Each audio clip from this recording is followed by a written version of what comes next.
Hello, how are you doing? Welcome along. It is Friday, the 21st of June, 2024. It's good to see you.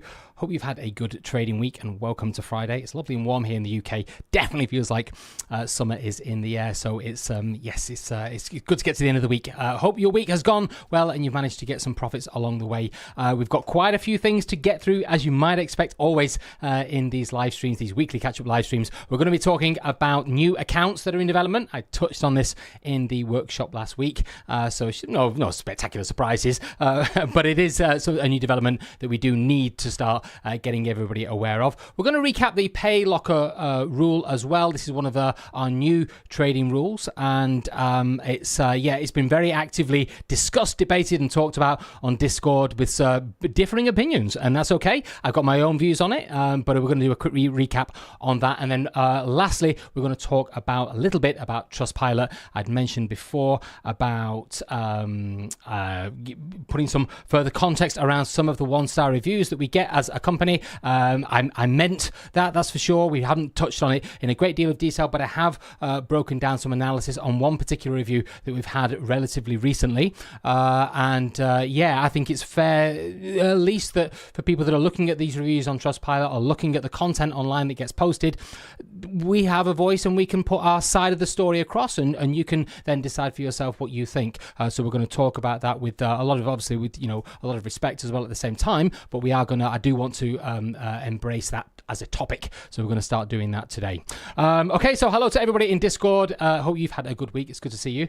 If you've never joined our Discord, then just scan that code over there in the corner and you can get access to our Discord. 3,000 members, and there's been some really good stuff in there about the Payout Locker, people talking about it all week. It's definitely, if you want to be at the heart of what's going on with FTUK, the Discord is definitely a good starting point.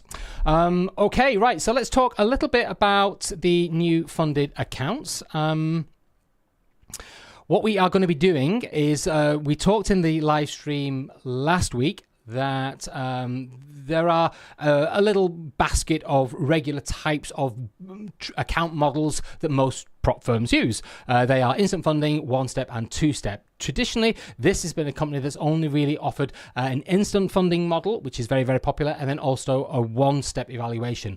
That is going to be changing over the course of the next couple of months. We're going to be creating a new model of account, and that is going to be a traditional two-step evaluation account, where if you're not quite sure what that means and how they work, all you need to do is head over to last week's live stream, and you will see all of the detail and the context and the information about that, which explains everything. There is a need for it. There is some demand for it as well. So, there's no reason for us not to do it. And it allows us to then alter the pricing as well to make things like that a little bit more competitively priced as well. So, yeah, it's good to see. I don't actually have any further details on the specific metrics and how it's going to be, the rules are going to be enacted surrounding it. Not as yet, because it's only in the last couple of weeks that it's been talked about, but we're aiming for about a 2-month window, something like that. And any news or any information that I get on that, I will talk about it in the live streams. We'll get emails sent out and there'll be videos created and all that type of stuff. So yes, you don't need to worry about any of that. So that's the new accounts. The Payout Locker Rule.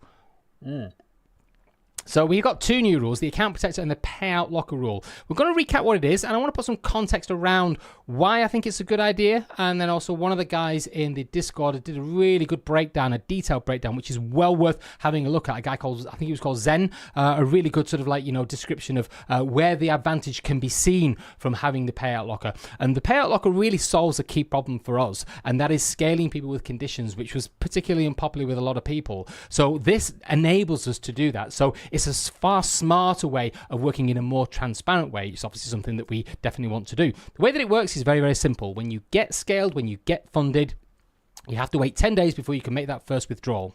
When you make that first withdrawal, your static drawdown gets raised up and locked into the starting balance. It's very, very simple. And what that does is it levels the risk playing field for the company and also the trader who's now withdrawn some money. So the company get paid and also the trader has been paid as well. But it's only if you do that first withdrawal and then any subsequent withdrawals after that, everything is fine. There's no other alterations. And then when you hit your targets and you scale up, everything gets reset again. again, and then you can elect to decide how you want to move on. And it's in there that you'll start to find some hidden values, which is what this guy Zen was talking about in the Discord over the course of the week.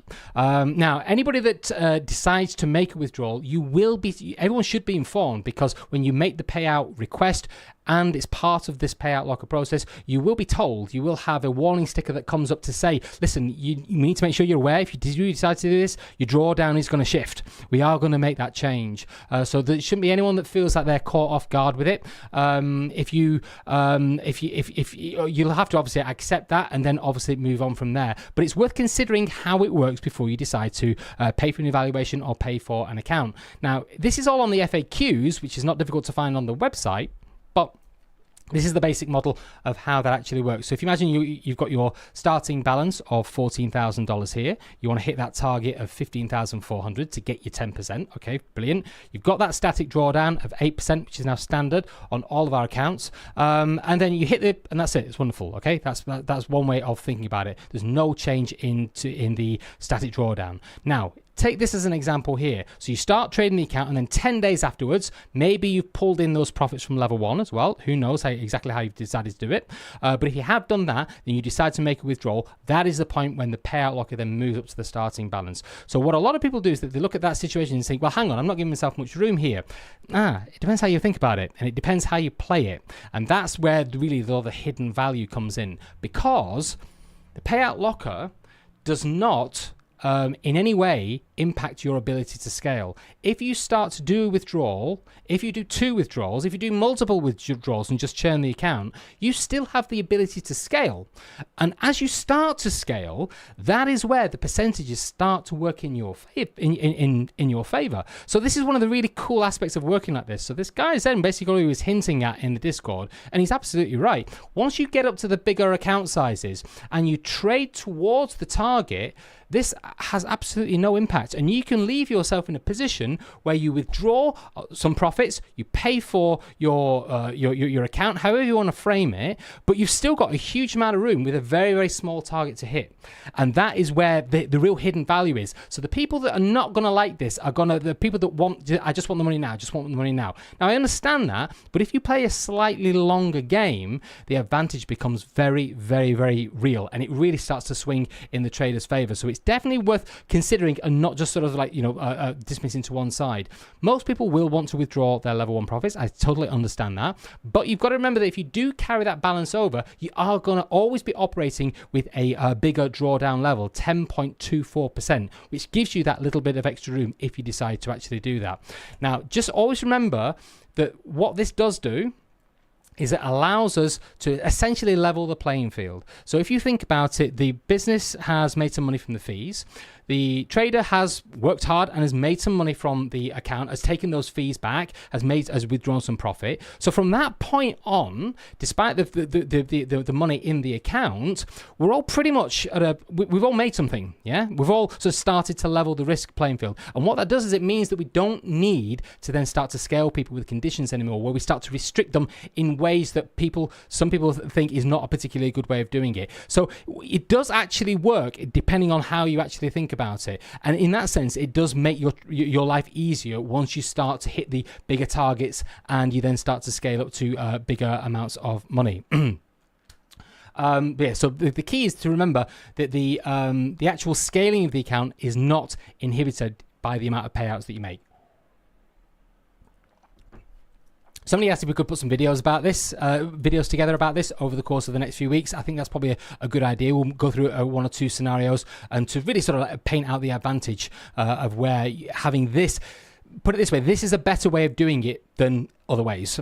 So it does actually have a strong purpose as well. Okay, right. So, excuse me, the warm weather getting into my throat. Let's talk about Trustpilot. Okay, so like I said, when we first started doing the live streams, we wanted to embrace some of the 1-star reviews on Trustpilot and try and understand that if we have done something wrong, then we will hold our hands up. But in the instances where we don't feel we have, we would feel that it's perfectly okay to back up the reasons for our decisions with some real data. Because what tends to happen is people that make money, they don't tend to go online and wax lyrical about it. They just tend to take the money. But the people that don't get paid out, they're the ones that have very loud voices online. And if you're reading these reviews, you can think that a lot of negative things about the company. And that's understandable. I understand where that comes from. But what you're not seeing is all of the full picture and the full story. Now, nothing against this gentleman here. This is just one particular example that has happened over the course of the last 24 hours. But I do feel that we should illustrate some of the trades and some of the reasons why what has happened in this particular instance. This is a gentleman who was trading a level 2 account, hit the target but didn't get the payout because some of the rules are broken, and that has been missed from his review that he's put on Trustpilot.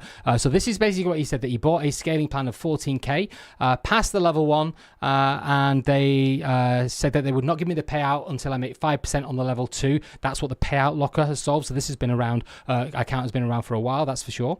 And then when he passed the level 2, he would then get the level 3 account plus the withdrawal. But then obviously when he's passed that, he's then been sent an email saying that he's only going to get 25% of the profits. And then he said that he's contacted support, but they've stopped answering, but not answering emails. I mean, that's a little bit of a worry for me, because I know that we are putting a lot of work into improving our customer service since the problems with RiseWorks and all that phase, and MetaTrader and Match and all that stuff. Since that's all settled down, I do believe that, and I do believe that our customer service is getting an awful lot better. We are actually employing a new customer service agent next week. He's starting next week, so we're starting to put a lot of emphasis on the quality of our customer service. Every time I dip into it, I don't see as many problems as I saw sort of like 2 months ago. So I'm surprised that this gentleman has found that he's not been getting contact from support. I am surprised about that. He said that he'd been banned on Discord because I reported the problem. Take care, they are scammers. My followers on Instagram and YouTube, over 30,000 now, and they know about these scammers. Many people text me, and they will also not join. Some have had bad experiences. Okay, right. So this gentleman then also went onto Instagram and he put a video on Instagram about his experience, and he wasn't obviously not very happy. But I do want to put some information and some data and some context behind it, so that you watching, you can choose for yourself. You can decide for yourself what you think of the situation. And that is that we don't pay out. We can't pay out if people have not followed the rules. And the key point to remember is that when you are a funded trader, when you become a level trader, you are expected to know the rules. You are expected not to make lots of mistakes. That is how it works. It's the serious nature of trading in a prop firm, trading with real money. Understanding the rules, understanding your strategy, understanding the markets, and being able to act accordingly. Now, anyone can make a mistake. That's fine. I totally get that. But there's quite a few things in this, because when we review accounts, when the risk assessment team assess the accounts, everything is taken into context. So this gentleman here on that level 1 had lost 4% of the balance on a single trade. 4% on a single trade. That's like half of the drawdown. That's too much. It's too aggressive. Our risk management is very, very clear. That is the link there on the FAQs. Underneath there, it says about the risk management, and I've highlighted it in that box at the bottom there. Traders are not permitted to risk more than 2% of their account starting balance on a single trading instrument. 2%.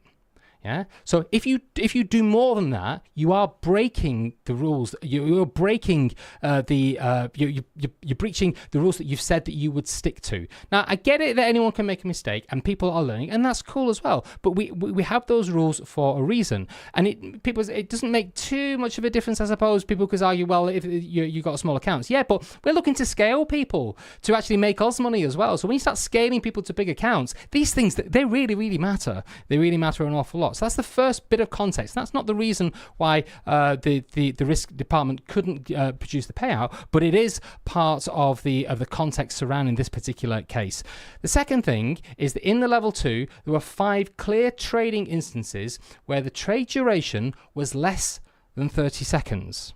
Now, at FTUK, if you're a trader with us, you have to have your trade in the market for at least 30 seconds. Okay, why is that?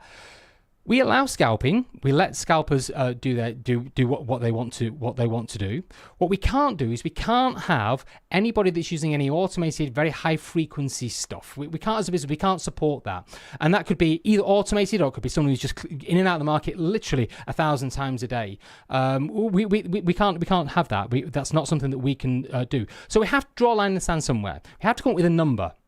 That number was considered to be 30 seconds. So as long as you've got a trade on for at least 30 seconds, we believe that it's still possible to say, I've got a scalping strategy. If you say, well, I can't do that because a scalping strategy should be less than 10 seconds or something like that. I think that's debatable, to be perfectly honest. I think 30 seconds is a perfectly reasonable window. But the point is that we have to draw a line in the sand somewhere, and that line was decided to be 30 seconds. So that is the bit from the FAQs that you can see at the bottom of the screen there, from the Trading Environment article. Do you allow scalping? Yes, we do. All trading styles are welcome, but all trades need to be open for at least 30 seconds. This gentleman did not follow that rule. There are 5 clear instances on the level 2 account where he didn't have a trade in the market for more than 30 seconds. And I know that because I spent all morning digging through all of the information to put together this information. Now, this is nothing to do with trying to, this is nothing against him at all. But when we do get attacked online like that, I think it's fair that we can at least say what we think about that situation in a measured way that is respectful, and is puts the right bit of context out there for everybody. Now, I put together some of these trades. There were 5, but I've only done 4. And the only reason I've done 4 is not that there's anything different about the 5th one. It's because I was running out of time. Because it takes a long time to sort of like wade through all the information to make sure it's absolutely, make sure that we've got it right. So you can see here, most of these trades were on gold, and you can see the trade that was actually in the market. You can see the ticket codes. This is from Match Trader, the actual ticket codes. That's this long number at the top and this number at the bottom here. This is where the entry was long in the market on gold on the 6th of June 2024, and that was 23.6506, the entry. Now, this trader was stopped out of the market. He had a stop loss, and he stopped out of the market, and it was 16 seconds later. Well, if you look at his stop loss here, stopped out the market at 23.6398. You can see how tight. This is a 5-minute chart. You can see how tight that is to the market structure.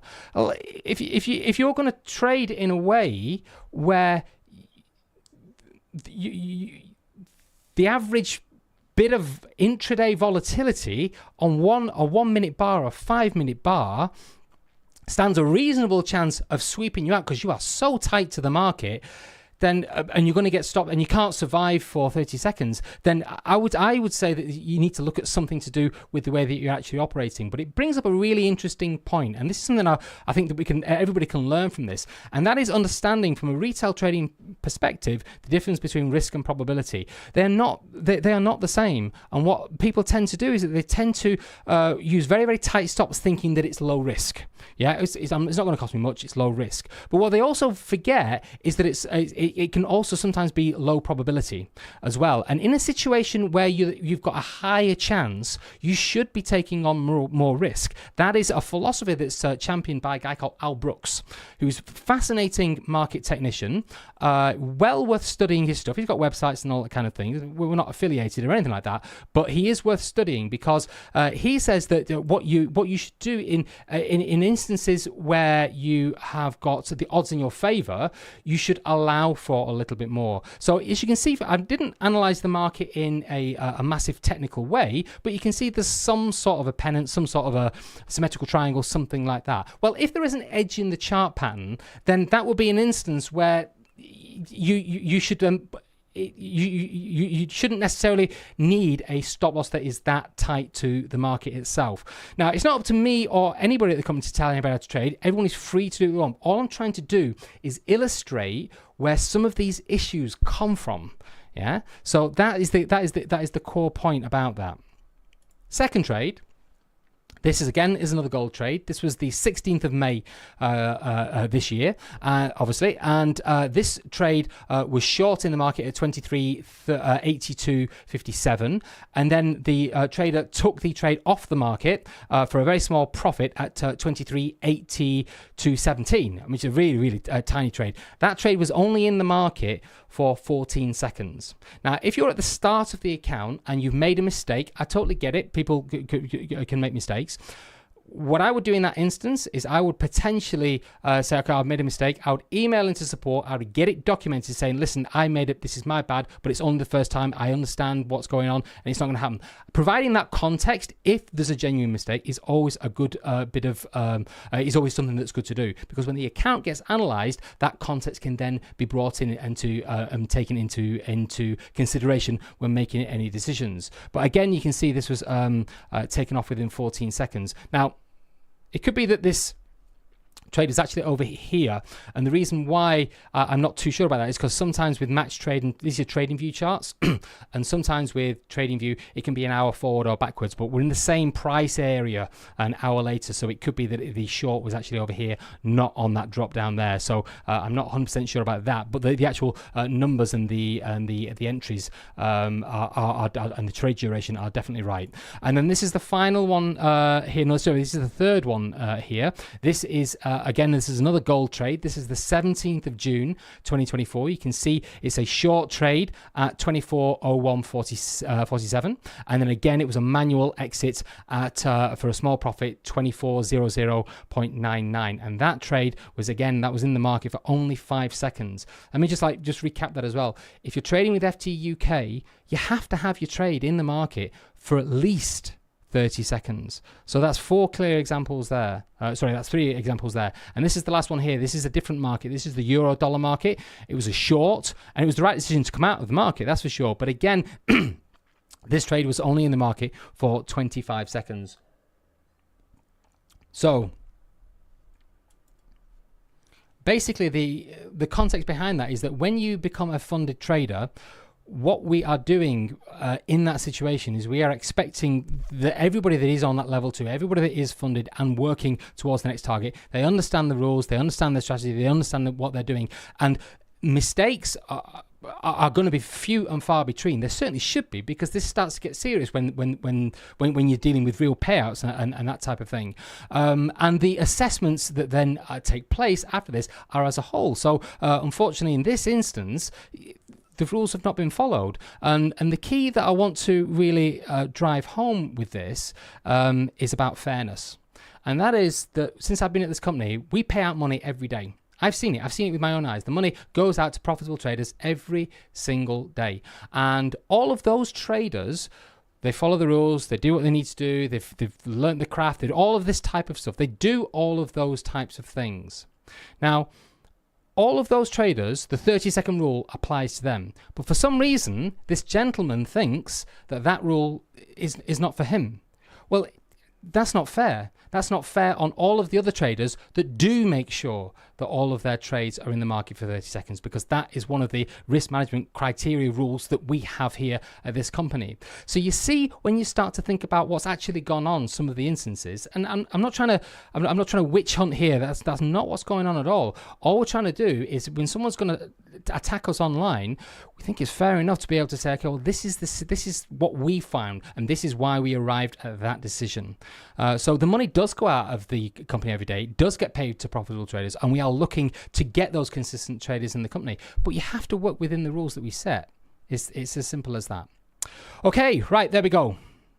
So a bit of a somber note to end, but hopefully there's something in there that everybody can learn from, and that is a good thing, and hopefully not too much of a somber note to go into the weekend.